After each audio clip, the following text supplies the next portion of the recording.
Bom dia, irmãos, graça e paz. Nós vamos iniciarmos uma nova jornada, novos estudos. Nós acabamos de receber a nossa apostila, então muitos dos seus irmãos ainda não a têm, né? Mas nós já estamos providenciando.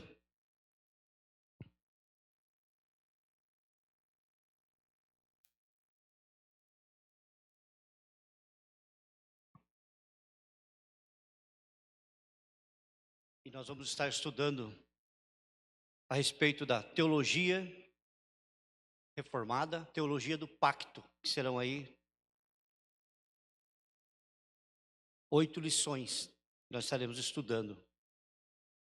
Convidar os irmãos a abrirem suas Bíblias, no livro de Gênesis, capítulo 12.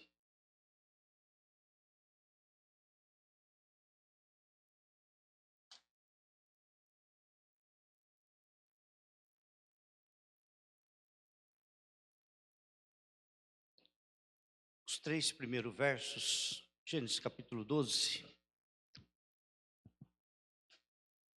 é o chamado de Abraão. Deus chama Abraão, ele faz promessas. Gênesis capítulo 12. Ora, o Senhor disse a Abraão: sai de tua terra e da tua parentela e da casa de teu pai, para a terra que te mostrarei. E far-te-ei uma grande nação, e abençoar-te-ei, e engrandecerei o teu nome, e tu serás uma bênção. E abençoarei os que te abençoarem, e amaldiçoarei os que te amaldiçoarem. Em ti serão benditas todas as famílias da terra. Amém?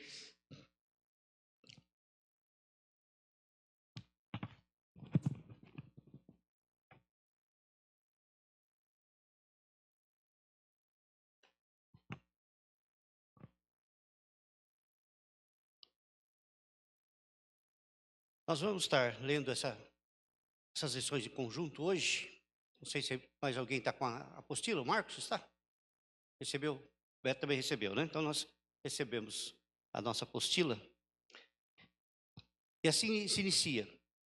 A Bíblia não é apenas uma coleção de histórias isoladas, mas uma narrativa unificada pelo plano soberano de Deus para redimir o seu povo.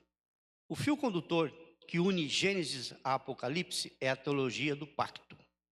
Esse módulo foi estruturado para levar você a compreender como Deus se relaciona com a humanidade através de alianças, revelando sua fidelidade inabalável e o cumprimento de suas promessas em Jesus Cristo. Esse módulo foi estruturado para ajudar você a compreender a estrutura federal da Bíblia, aprendendo a interpretar as Escrituras através das alianças de Deus com o homem, né? Então nós vamos agora estudarmos, né, dentro da interpretação da Bíblia, algo que nós já começamos, né, como ler a Bíblia, que nós já estudamos juntos, né? Agora nós vamos interpretar as Escrituras a partir do pacto que Deus estabeleceu com os seus filhos, iniciando lá com o povo de Israel. E assim vai se desenvolver toda uma história do pacto, que vai de Gênesis a Apocalipse. Ele vai abranger todo esse período, e Deus sempre fazendo um pacto com o povo, renovando a sua aliança com o povo de Deus. 2. Discernir as distinções e conexões entre pacto de obras e o pacto da redenção e o pacto da graça. Nós vamos estar estudando bem definido essas 3 partes, né? Tanto a partir de já na lição de hoje a gente já vai estar lendo alguma coisa a respeito do pacto das obras, o pacto da redenção e o pacto da graça. 3. Integrar a continuidade da graça, reconhecendo como o pacto estabelecido no Antigo Testamento se cumpre e se expande no Novo Testamento. Quando a gente fala em Velho Testamento, a gente fala da Antiga Aliança, muitas vezes nós temos uma ideia de que ela é sempre baseado em obras. Mas na verdade, se nós lermos de Gênesis até o último livro do Antigo Testamento, nós vamos ver a graça de Deus se manifestando no meio do seu povo também. É um Deus de graça. É um Deus que continuamente vai renovando esse pacto de graça. Não é só de obras, mas também de graça. É um Deus gracioso. Esse atributo de Deus está presente tanto no Velho Testamento, como muito forte no Novo Testamento. O Deus da graça. explorar a relação entre lei e evangelho, compreendendo como essas duas realidades cooperam na vida dos crentes sob uma perspectiva pactual. Aqui é um ponto que muitas vezes nós temos dificuldade nos nossos dias de hoje, é em conciliar a lei e a graça de Deus. Nós vemos lá no Velho Testamento que tudo era baseado na lei, mas isso não tira que a graça de Deus estava nos bastidores da história, conduzindo, né, esse fio aí da história do povo de Deus, de um Deus que sempre está prestes a redimir o seu povo e buscar integrar esse povo à aliança que ele estabeleceu um dia com os homens, começando lá com Adão, no Jardim do Éden, percorrendo toda a história dos patriarcas, de Abraão, Isaac, Jacó, entrando por toda a estrutura aí do Velho Testamento, onde a graça de Deus se manifestava. E esse povo, então, ele era conduzido ali pela lei, trazida por quem? Quem que recebeu a lei? Quem? Moisés, né? Recebeu a lei, né? Quando ele estava lá no monte, Deus então deu a lei ao povo por intermédio de Moisés. E Moisés, então, ele é um grande expoente da lei. Aí ele escreveu os 5 primeiros livros, né? Quais são? Gênesis, Êxodo, Levítico, Número e parte de Deuteronômio, né? Porque o final narra a morte dele, então alguém escreveu o final ali, né? Então parte de Deuteronômio é que ele escreveu ali onde está a base da lei, né?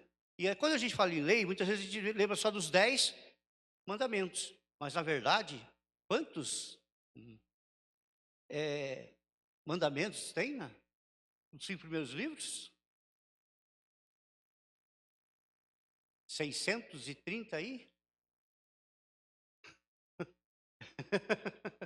Olha que quando fala de lei, não é os 10 mandamentos, né? Se você pegar os livros, principalmente os livros ali sacerdotais, como Levíticos, né? Você vai ver a infinidade de leis que rege toda a vida do povo de Deus, né? Em todos os sentidos. Rege a vida social, a vida econômica, a vida religiosa. Tudo a lei é que vai reger na história. Então, quando a gente fala de lei, é essa lei que rege o povo de Deus, né? Não é simplesmente você ter lá 10 mandamentos, né? E você ter que cumprir os 10. Na verdade, o judeu tinha que cumprir os 630 mandamentos que estavam na palavra de Deus, né? E hoje, muitas vezes, as pessoas querem pegar a lei do Antigo Testamento e fazer um casamento, né? Um casamento aí com a graça de Deus. E hoje nós, muitas vezes, vivemos sobre a graça, mas ainda existe o jugo da lei presente, muitas vezes, no coração de muitas pessoas ainda que estão sobre o jugo da lei.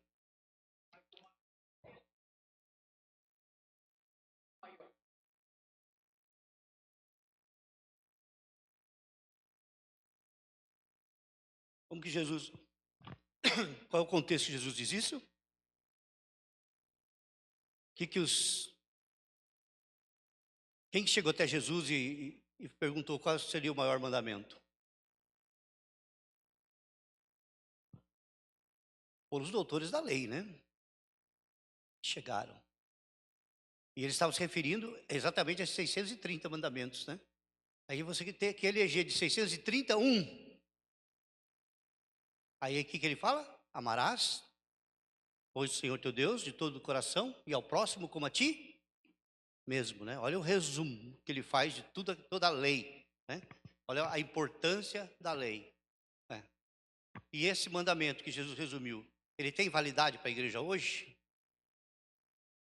Nós continuamos ou não? Exatamente, né? É um mandamento que ele é eterno, né?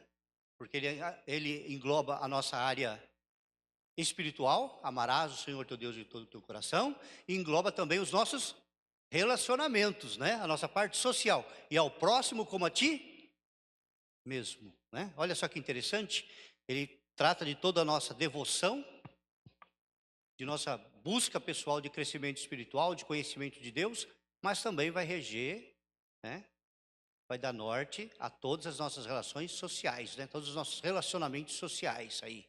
Então, ele é importante também, né? Quando nós estamos estudando o pacto, nós vamos estar entendendo um pouco mais aprofundadamente a respeito da aplicação dessa maneira como Jesus expressa, né, a respeito da importância aí dos relacionamentos, primeiro com Deus e segundo com a sociedade de um modo geral. Valorizar os sacramentos, entendendo o batismo e a ceia como sinais e selos visíveis das promessas do pacto. Primeiro, o que é sacramento? Quem poderia definir para a gente sacramento?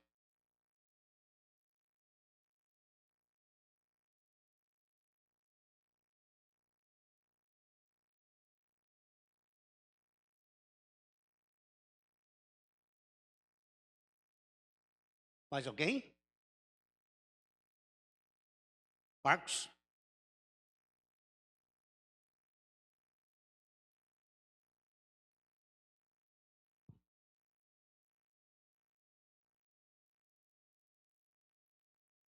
Sol da Califórnia? Mas tem no Rio Grande do Sul também, viu? Sacramento. Tem no Rio Grande do Sul também, né? Reverendo, ajuda-nos.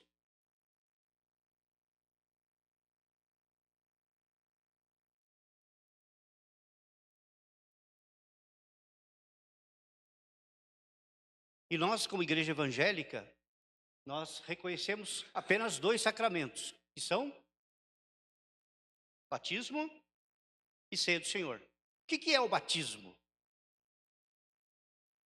Exatamente, da graça invisível. Sinal visível da graça invisível. O que é o batismo?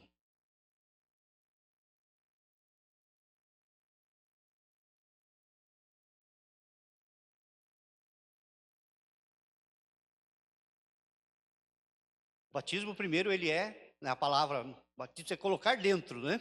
Então significa que você é colocado dentro do corpo de Cristo, né? O batismo é a entrada, é o sinal da entrada do corpo de Cristo. Como era isso no Velho Testamento? Qual era o sinal? A circuncisão. Então só os homens, né, que entravam para o corpo de Cristo, né? O corpo da igreja, que era, mesmo que não fosse revelado, né, ainda, mas era o Israel de Deus, né? Esse era, né, um dos significados ali da circuncisão. As mulheres tinham que confiar na graça de Deus. Aí nós vamos estudar depois a teologia da carona. Nós vamos junto. Na graça de Deus, né? Mas então nós entendemos, né, exatamente isso, né? Que o batismo, ele é o sacramento, né? Qual é a graça visível? A água sobre a cabeça, ou a imersão, né, ou a aspersão. Mas qual é a graça invisível? É você ser colocado dentro do corpo de Cristo, né? Como quando Jesus, né, ele foi batizado, como é que aconteceu ali? Que fato aconteceu no batismo de Jesus ali no Rio Jordão? Uma pomba pousou sobre ele. E do céu ouviu-se uma voz que dizia: amado, a quem me compraz ou com quem tenho prazer, né? Então, é o sinal da graça. Essa é a graça invisível.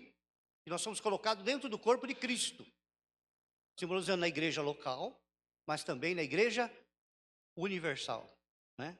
Não é do Edir Macedo, né? Mas na igreja universal. Aí nós somos inseridos nessa igreja, que é a igreja de Jesus, que não tem placa, né? Não tem denominação, mas ela está em todos os cantos da terra. É a igreja verdadeira do Senhor Jesus Cristo. E a ceia? Vamos começar primeiro, né? O que é a ceia, Senhor?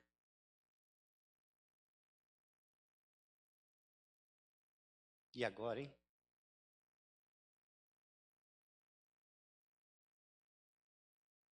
Exatamente, né?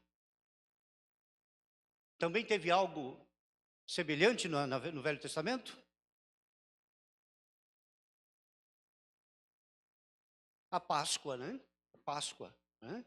Eles comemoravam que era a saída, a libertação do Egito. E hoje, quando nós celebramos a ceia do Senhor, nós celebramos o quê? Olha, nós fomos ontem em Botucatu e teve celebração da Santa Ceia. E foi falado, né? Nós comemoramos a morte e a ressurreição do Senhor. E qual foi o mandamento? Até que ele venha, até que ele volte, nós comemoramos. Então, aonde está o ato visível? Você vai pegar o pão, que vai simbolizar o corpo de Cristo, você vai pegar o cálice, o suco de uva, que vai simbolizar o sangue de Cristo. E a graça invisível, onde está?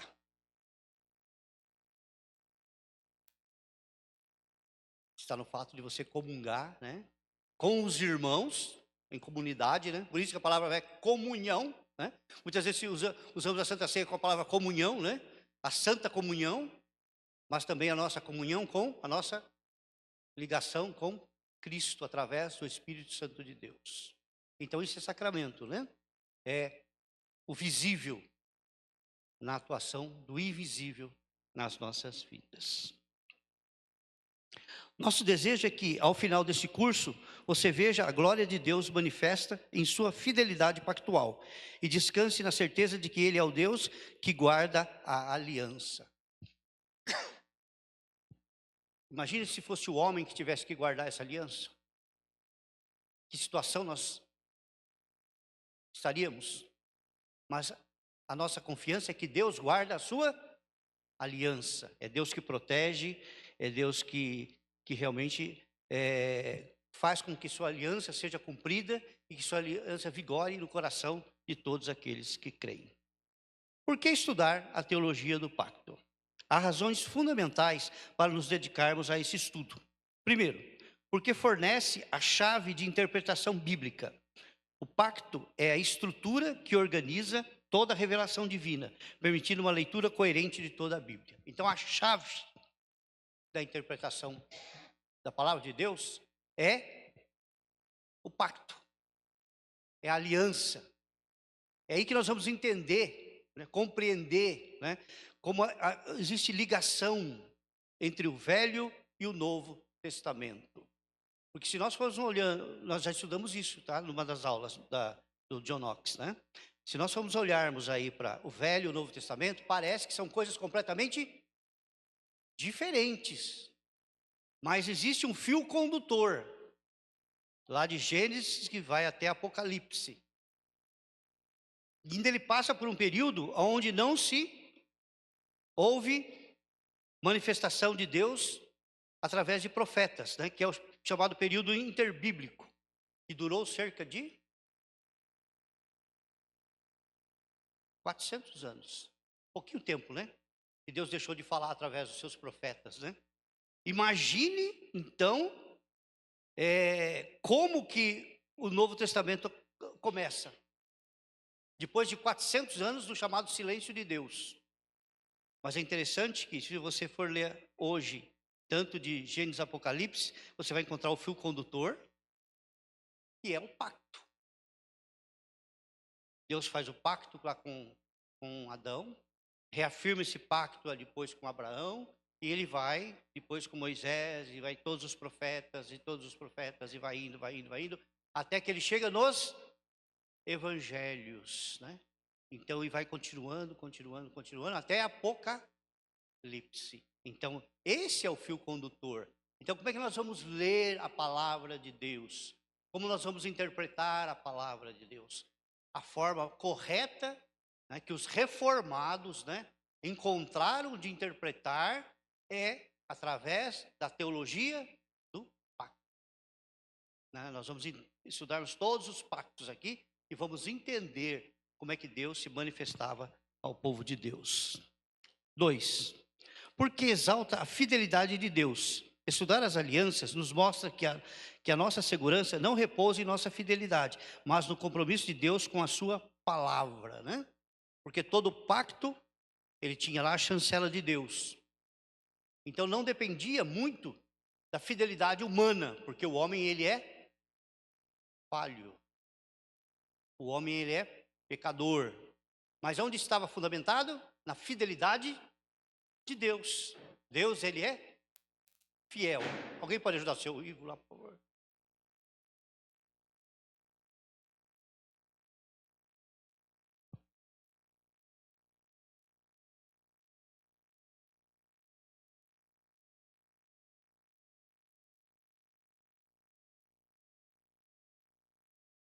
Três. Porque esclarece a obra de Cristo. Jesus é o mediador do novo e melhor pacto, cumprindo as exigências que o homem falhou em satisfazer.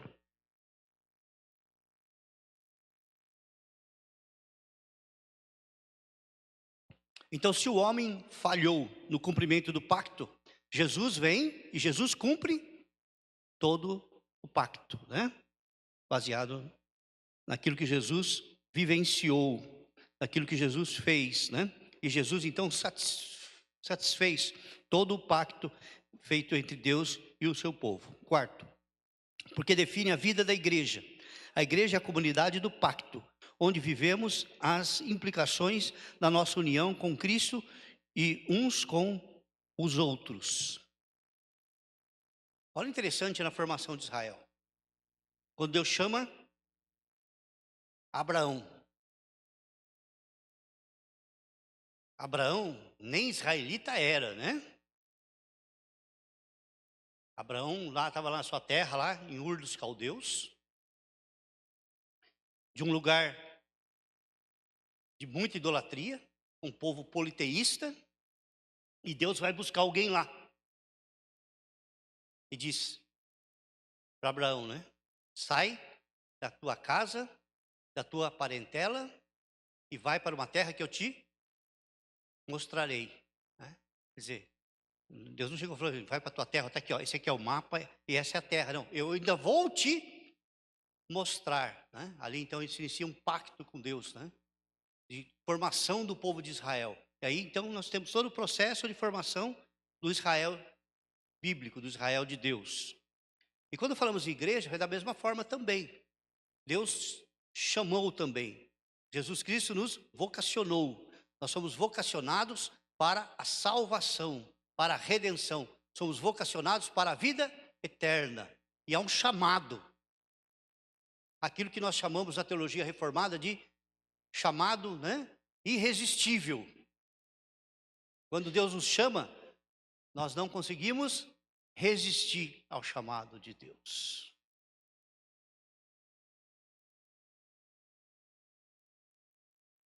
Sim.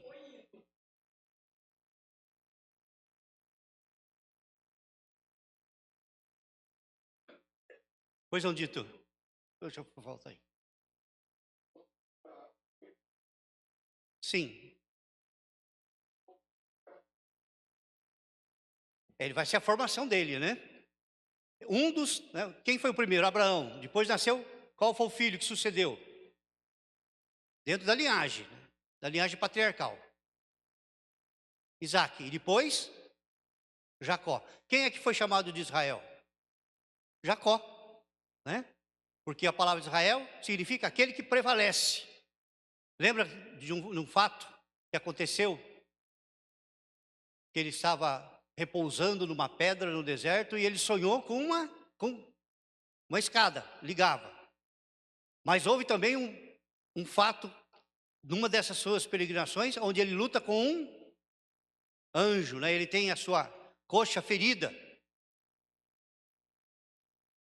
E ali ele é chamado de Israel, aquele que prevalece, aquele que lutou e prevaleceu. Então, Israel é a partir de Jacó. Ele que foi chamado de Israel. E ali então começa-se o povo de Israel, os israelitas, né? Judeu é religião, né? Vem do judaísmo, o praticante do judaísmo é judeu. Você pode ser judeu sem ser israelita, né? Você pode ser um judeu brasileiro, por exemplo. Se você segue o judaísmo, você é um judeu brasileiro. Né? Entendeu? Deu para compreender que começa a partir de Jacó. Oi?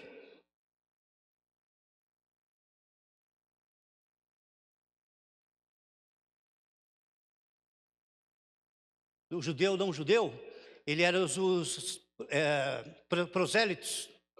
Prosélitos, que eram pessoas, gentios que foram convertidos ao judaísmo, né? Eles eram os prosélitos. Mas como eles eram cidadãos de segunda classe, eles não eram muito bem recebidos pelos próprios judeus. E foi ali então que Paulo começa o seu trabalho missionário entre os prosélitos, né? Porque eles estavam dentro da sinagoga, mas eles eram discriminados dentro da sinagoga. Então Paulo faz um trabalho extraordinário com os prosélitos. E ali começa, né? E a gente vai ver citando várias vezes prosélito, prosélito, prosélito, né? De Antioquia, exatamente, exatamente. Voltando aqui para a Idélia.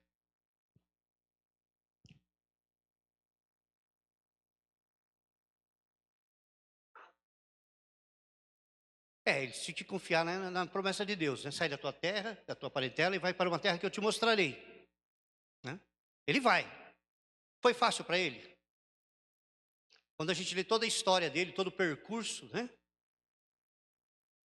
Tem um momento até que os homens colocam olho grande na sua mulher e ele mente, ele diz que ela era a sua irmã, né?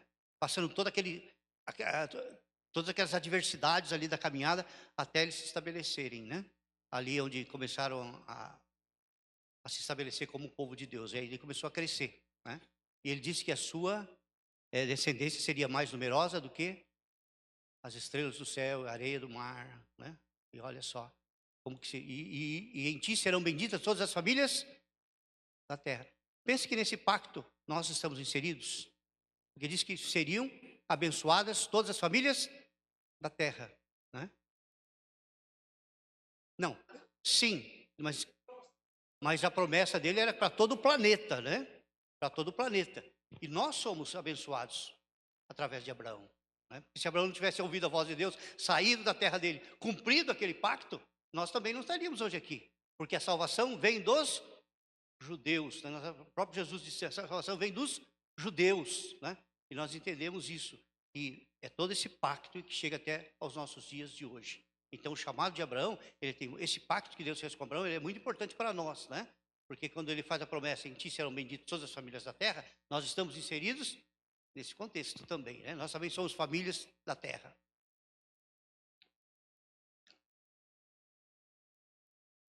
5. Porque nutre a certeza da salvação. Os sacramentos, como selos do pacto, oferecem consolo e confirmação espiritual da graça de Deus em nossas vidas. Então, o pacto feito, ele nutre a certeza da nossa salvação, né? O que vai alimentando a certeza da nossa salvação é o pacto de Deus, que Deus fez em Cristo Jesus. É isso que quando nós lembramos, quando nós comemoramos, né, todo o primeiro domingo do mês, esse menos o mês passado, que foi no segundo domingo, né? Mas nós comemoramos e nós relembramos, e isso vai nos nutrindo. Por isso que ele traz aí alimento espiritual para as nossas vidas. Nós vamos entrar agora na primeira lição, que é a lição. Essa primeira lição, ela não tem textos bíblicos, tá? Então a gente vai lê-la.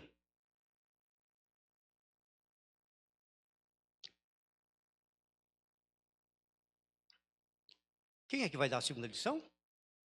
Perdão, a segunda lição? A dona Dilma? Tá.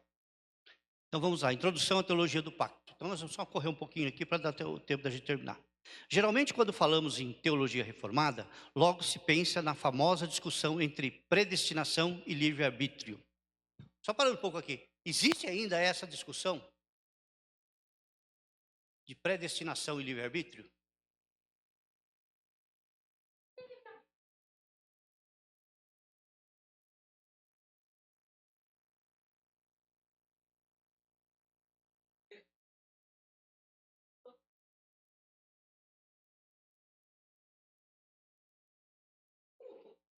Isso é teologia reformada.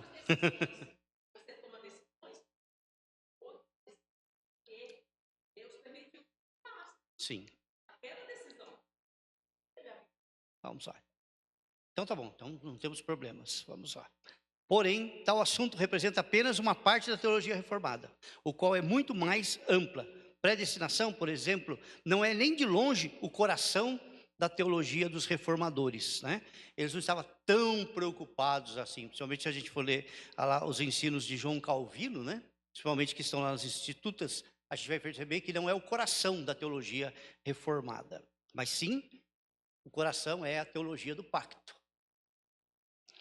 Existe um assunto mais central do que dependem muitos ensinos teológicos, do qual dependem. Estamos falando da teologia do pacto ou da aliança, a coluna vertebral da teologia reformada. Infelizmente, esse ensino é pouco conhecido, até mesmo entre aqueles que se consideram cristãos reformados. O impacto desse desconhecimento pode ser notado pela superficialidade teológica de muitas igrejas evangélicas. Então, nós vemos aqui por que estudarmos a teologia do pacto. Porque é um assunto não muito explorado no meio evangélico e que está fundamentado a nossa fé, a nossa teologia.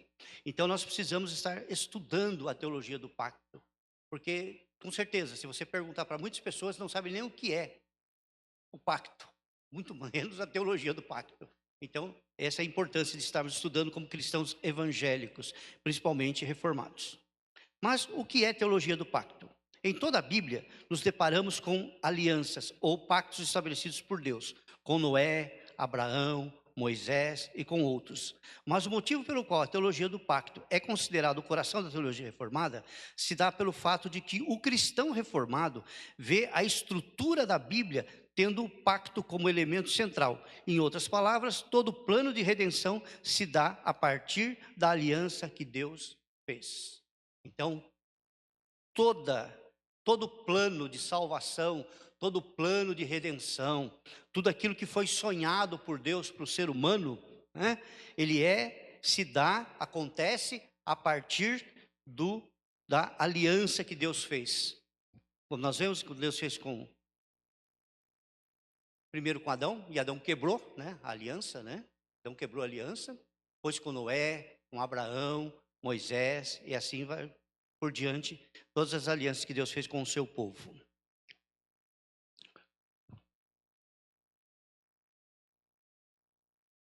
Em outras palavras, todo o plano de redenção se dá a partir da aliança que Deus fez. Mas de que pacto estamos falando? Quantos são? Bom, para ir direto ao ponto, destacamos que os reformadores e os estudiosos que deram continuidade ao legado da reforma perceberam 3 principais pactos nas Escrituras, né? Então, existem 3 principais pactos na palavra de Deus. Abaixo teremos um breve panorama dessas três alianças ao longo da Bíblia. Porém, gostaríamos de chamar a sua atenção para os conceitos extraídos das Escrituras. Não espere encontrar as mesmas terminologias teológicas nas páginas bíblicas. Muitas terminologias são criadas para descrever um conceito, como, por exemplo, a palavra trindade, né? Então, assim como não encontramos na Bíblia palavras como trindade ou livre-arbítrio em Adão, mas cremos em tais conceitos. Também não encontramos em versículos bíblicos os nomes dos pactos que iremos mencionar. Dito isso, vamos ao breve panorama. O que é a teologia do pacto? Esse módulo parte da premissa de que pacto é um compromisso soberano de Deus, pelo qual ele estabelece um relacionamento de aliança com as suas criaturas, com promessas de vida e estipulação de obediência. Então o pacto, ele parte sempre de quem? Do homem? De Deus. Sempre, a premissa é essa, sempre é a partir de Deus, é Ele quem estabelece o pacto, é Ele que estabelece a aliança. Cristo como cabeça federal é a verdade de que Jesus representa, seu novo perante Deus, garantindo todos os benefícios da aliança através da sua justiça. A estrutura da apostila, que nós vamos estar estudando, tá? Isso aqui é mais para informação.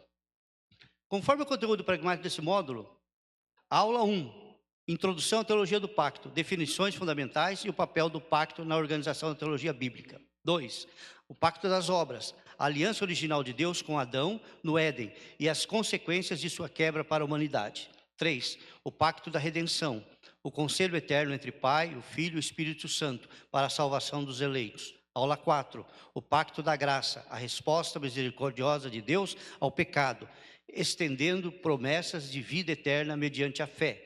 Aula 5, o pacto da graça no Novo Testamento, como a nova aliança em Cristo expande e cumpre as promessas feitas aos patriarcas. Aula 6, o pacto e suas implicações, as responsabilidades práticas e éticas daqueles que pertencem à comunidade da aliança. Aula 7, continuidade e descontinuidade, uma análise profunda da relação entre a lei e o evangelho sob a ótica pactual.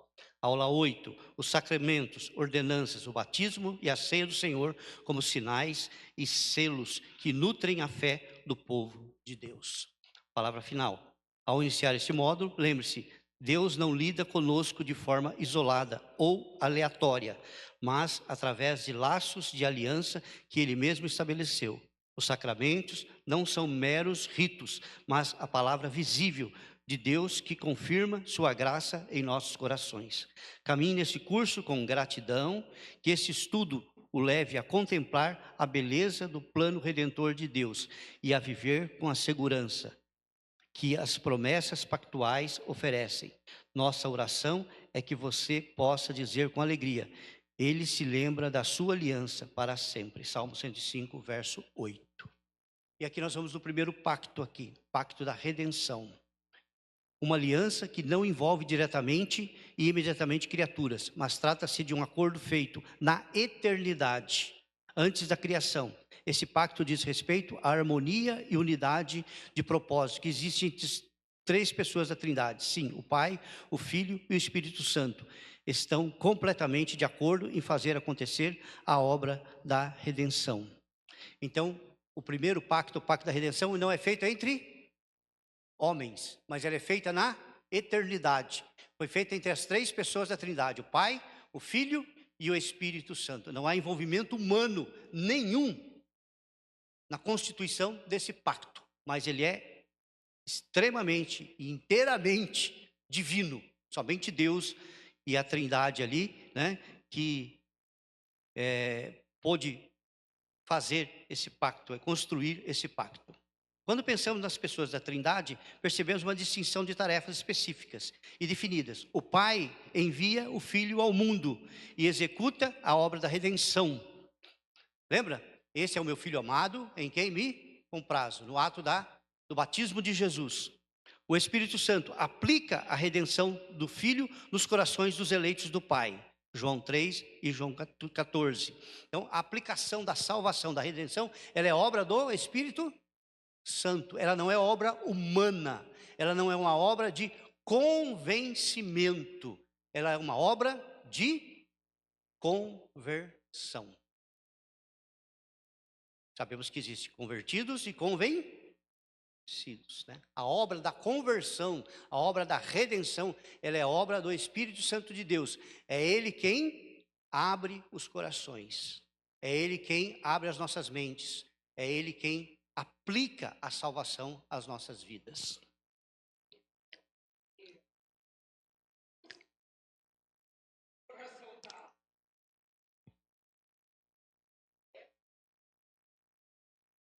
É porque isso é a conversão, né? A conversão é fácil você ler uma história e você se convencer daquilo, né? Por exemplo, agora nós começamos uma época de polarização política, por exemplo. Alguém apresenta lá um plano, você se convence daquilo. Outro apresenta outro plano, outro vai se convencer daquilo. Mas nós não estamos falando desse tipo, mas nós estamos falando de conversão. Algo que acontece dentro do nosso coração. Quando o Espírito Santo de Deus toca o íntimo do nosso ser. Quando sente, né? Quando a gente lê os hinos mais tradicionais da igreja, os hinos mais antigos, a gente vê exatamente isso, né? Que as pessoas choravam pela sua salvação. Eles sentiam isso dentro do seu coração, aquilo tocava o íntimo do seu ser, era marcante, né? Não era apenas se convencer, porque o convencimento ele é muito vago, né? E ele também depende de situações e circunstâncias. Hoje eu me convenço disso, mas amanhã isso já não tem validade para mim. A conversão ela é eterna, é algo que acontece dentro do nosso coração, algo que realmente nós vamos sentir com essa presença maravilhosa de Deus nas nossas vidas. O Filho executa e a obra da redenção. E o Espírito Santo aplica a redenção nos filhos dos corações. Tudo isso acontece no tempo e no espaço, mas só aconteceu porque já estava pré-determinado desde antes da fundação do mundo. Pacto das obras diz respeito ao pacto inicial que Deus fez com Adão na criação. Ali Adão não representa somente a si mesmo e sua esposa, mas toda a humanidade que descenderia deles. Nesta aliança temos uma ordem específica: não comer do fruto do conhecimento do bem e do mal. A obediência traz consigo bênçãos, mas em caso de desobediência, a aliança seria quebrada. Além da proibição de comer do fruto do conhecimento do bem e do mal, o que os teólogos chamam de mandato espiritual, temos outras duas ordens: mandato cultural e mandato social. Mas vamos deixar para abordar tais detalhes na próxima aula.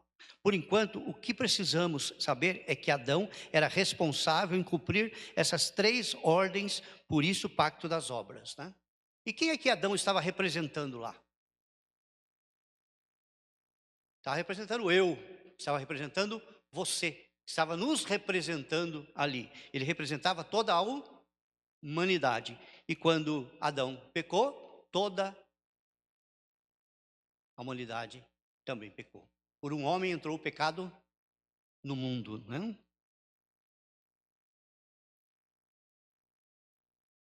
Perceba que aqui, nesse pacto, o destino da humanidade é determinado pela obediência de Adão. Tragicamente, Adão, nosso representante, pecou. Deus tinha todo o direito moral de fazer exatamente aquilo que os termos do pacto prometia. Mas ao invés disso, cobriu a nudez do casal e ainda prometeu salvação por meio de quem que atuaria como segundo Adão, Cristo.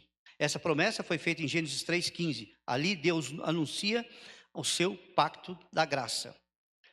Um último detalhe sobre esse pacto é que nem todos os reformados gostam do termo pacto de obras. Alguns preferem chamar de pacto de vida ou pacto da criação. Aqui adotamos o mesmo nome presente na Confissão de Fé de Westminster, a saber, pacto de obras. E o terceiro, que é o pacto da graça. Esta aliança não nasce no Novo Testamento, mas no Éden. A partir disso se manifesta através de vários pactos, alianças por toda a Bíblia: Noé, Abraão, Moisés, Davi e Novo Testamento. Cada uma dessas alianças é um desenvolvimento, um estágio do pacto da graça. Assim vamos classificar os estágios do pacto da graça, né?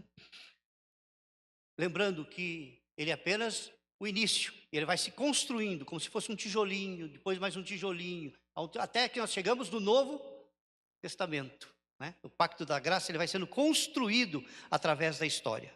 Primeiro por Adão. Adão cai em pecado, é expulso do jardim após ser advertido das consequências que seu pecado causou no seu relacionamento com o Criador e também o impacto disso em toda a criação. Mas Deus promete o Salvador, o qual viria como um ser humano nascido de mulher. Ali já, no pacto com Adão, Deus já faz a promessa da redenção, que viria através de um ser humano nascido de mulher. Quem seria? Quem? Jesus, né? Jesus, né? Já trazendo isso para Jesus. E Noé, em seus dias a humanidade estava terrivelmente rebelde. Deus precisava intervir e enviar o dilúvio, mas pela sua graça preserva Noé e sua família. Também promete a manutenção da criação, pois o Salvador prometido a Adão viria ao mundo. E qual foi o meio da graça ali que Deus usou na geração de Noé para salvar?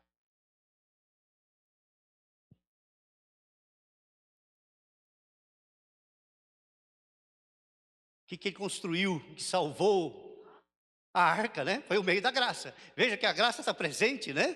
Deus foi gracioso, né? Ele constrói a arca, né? Entre os animais lá, a família toda lá. E é isso que preservou, né? Durante a destruição tudo. Então, Deus usou a arca, né? Para que aquele povo se salvasse.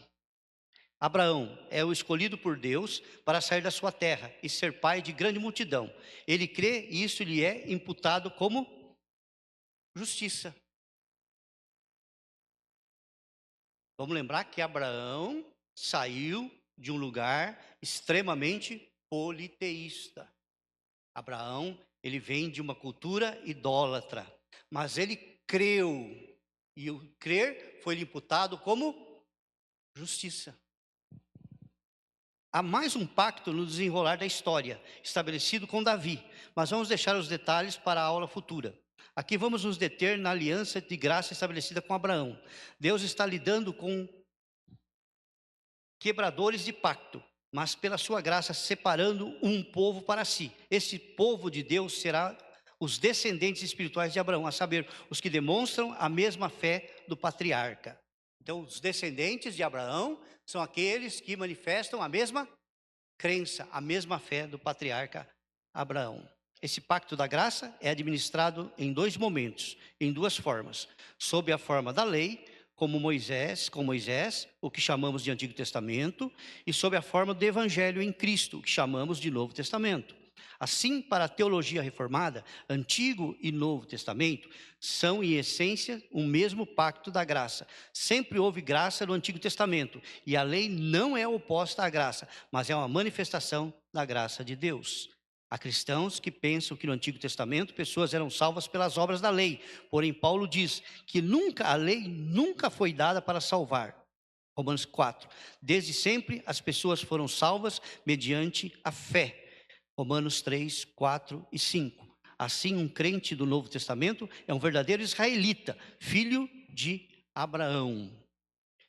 Agora, resumindo aqui o que nós vimos nesse breve panorama. A teologia reformada identifica na Bíblia 3 principais pactos. Primeiro, pacto das obras, não é o Antigo Testamento, e pacto da graça não é o Novo Testamento. O Antigo e Novo Testamento são administrações diferentes do mesmo pacto de graça. A salvação nunca foi pelas obras, mas sempre foi pela graça de Deus, tanto no Antigo como no Novo Testamento. Alguma pergunta? Deixamos esses momentinhos aí para se alguém quiser falar alguma coisa, comentar alguma coisa, fazer alguma pergunta.